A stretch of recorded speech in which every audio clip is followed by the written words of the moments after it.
অবশ্যই জানো তোমরা নৃত্য গীত করো, কত খোলা মেলা জায়গায় দিদি আজকে নৃত্য গীত করতে হবে, সেই আমারও কথাই। কি বলছো মা? সত্যি উষা, তাই তো দেখো আমার মাকে দ্বারা কেটে দিলাম গন্ডি, গন্ডির ভিতরে থাকবে তুমি উষা মা, তোমার হস্তে থাকবে সেই ঘিয়ের বাতি, হস্তে থাকবে জলের ঘটি, কাছে কাছে নৃত্য করতে হবে এই ঘিয়ের বাতি।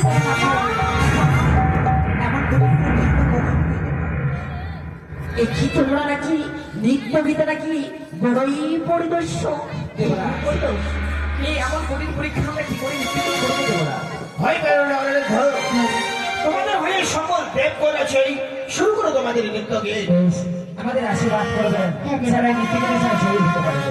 এই শরণার্থ